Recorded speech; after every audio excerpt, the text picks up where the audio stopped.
AD all classes में आपका स्वागत है। आज हम लोग फिजिक्स में एक टॉपिक है ओम का नियम। ओम के नियम पढ़ते हैं और उसको सत्यापित करते हैं।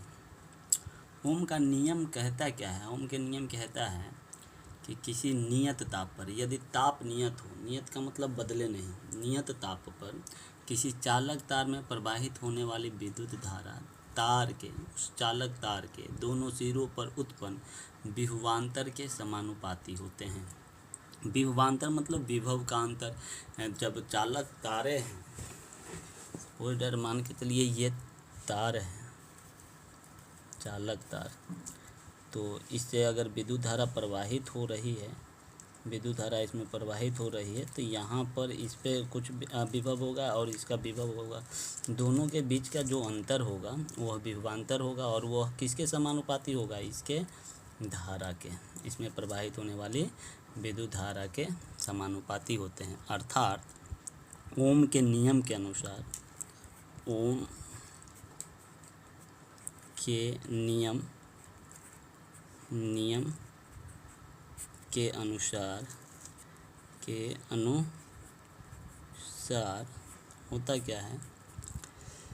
देखिए, चालक तार में विद्युत धारा जो होती है, विद्युत धारा को I से डिनोट करते हैं। I समानुपाती होते हैं विभवांतर के, दोनों सिरा पर उत्पन्न विभव के विभवांतर के समानुपाती होते हैं। या ये जो समानुपाती है, ये समानुपाती हटता है तो इसके बदले में कुछ कांस्टेंट लगता है, कुछ नियत लगता है।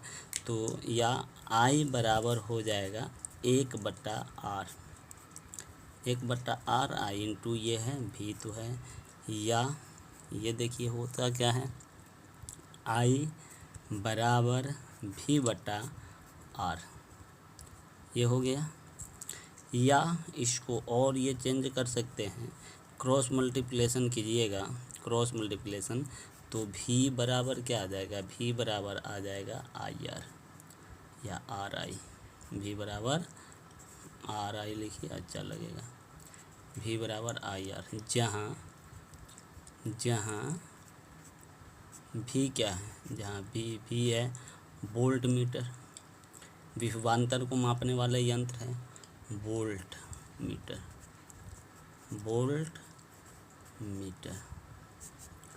R क्या है?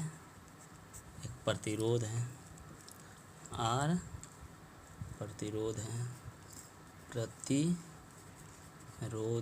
या नियतांक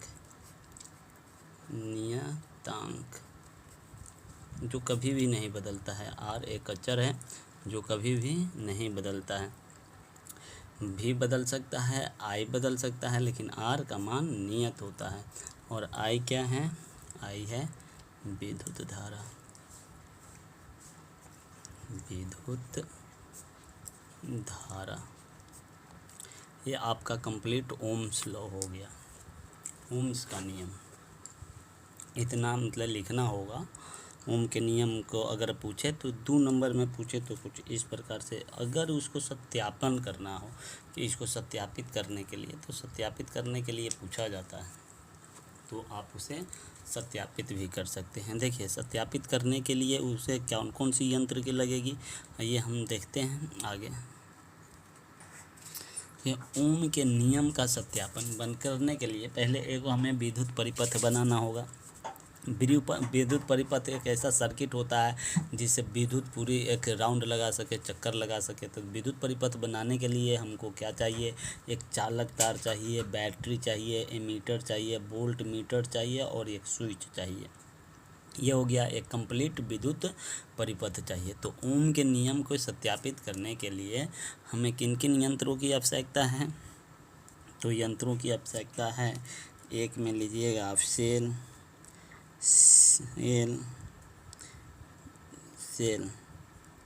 या इसी को बैटरी बोलते हैं, बैटरी। 2 में क्या लगेगा? एमीटर।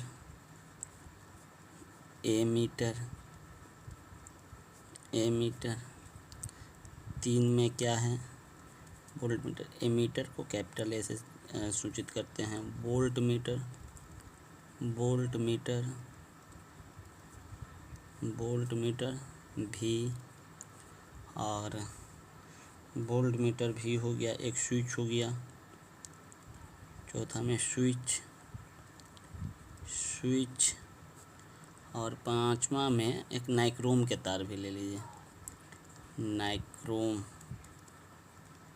की तार, चालक तार तो होगी इसको सत्यापित करने के लिए। अब ये सत्यापित करने के लिए ओम के नियम क्या कहता है? ओम के नियम जो है I समानुपाती है V के, मतलब V विभवांतर बढ़ेगी तो I का मान बढ़ेगी, या I का मान बढ़ेगी तो विभवांतर बढ़ेगी, और I का मान घटेगी तो विभवांतर की भी मान क्या होगी? घटेगी। अब यहाँ पे यदि हम मान के चलिए ये वोल्ट मीटर जो है ये बैटरी को मापता है। अगर हम ये लिए हैं, यहाँ पे बैटरी लिए हैं 1 वोल्ट की, या मान के चलिए ये बैटरी लिए हम 3 वोल्ट की, बैटरी लिए हैं 3 वोल्ट की। 3 वोल्ट की बैटरी से ये जो विद्युत धारा मापती है ए एमीटर, इससे यह पाठ्यांक बताया 1 एम्पियर।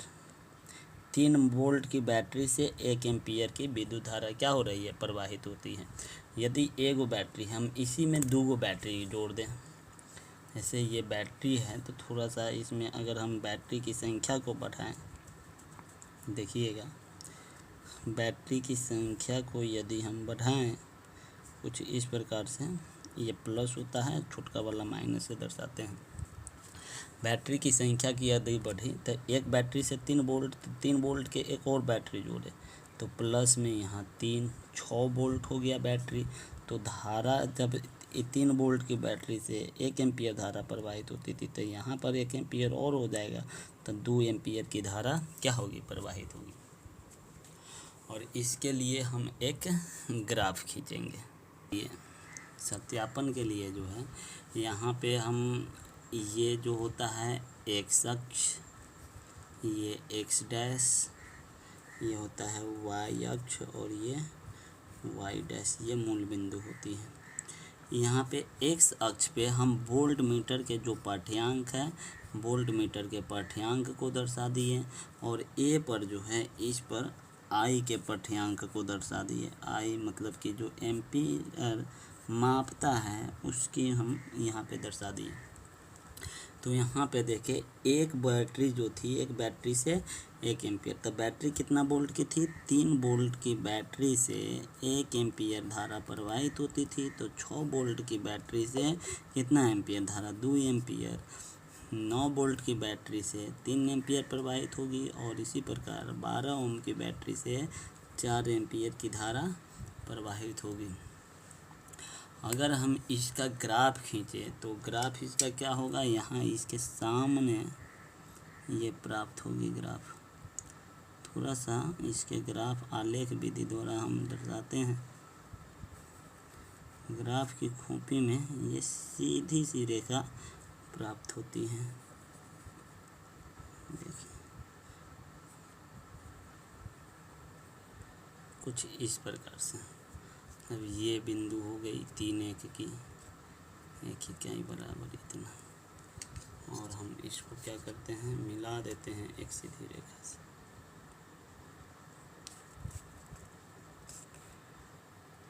जब सीधी रेखा से मिलाते हैं ये, तो सत्यापन में लिखेंगे क्या? कुछ ना कुछ लिखना होगा। आप लोग लिखिएगा कि ओम के नियम को सत्यापित करने के लिए हमें निम्न यंत्रों की आवश्यकता होती है: सेल या बैटरी की, एमीटर की, वोल्टमीटर की, स्विच की, और नाइक्रोम की तार की। यहाँ पे ये जो स्विच है ये देख रहे हैं, ये अभी ओपन स्विच है। इसको हम बंद करते हैं, जब टिपते हैं तो इसमें से अब धारा क्या होगी? प्रवाहित होगी। बैटरी धन ध्रुव से ऋण ध्रुव की ओर क्या होती है? धारा प्रवाहित होती है। इस प्रकार से ये धारा प्रवाहित हो रही है, और इसको हम इस प्रकार से सत्यापन कर लिए। तो ओम के नियम बताता क्या है कि जब यदि विद्युत धारा क्या हो, यदि V का मान बढ़ेगी तो I का मान भी क्या होगा? बढ़ेगा। यही इसकी सत्यापन है, और इतना लिखने के बाद ओम के नियम का सत्यापन हो जाता है। धन्यवाद।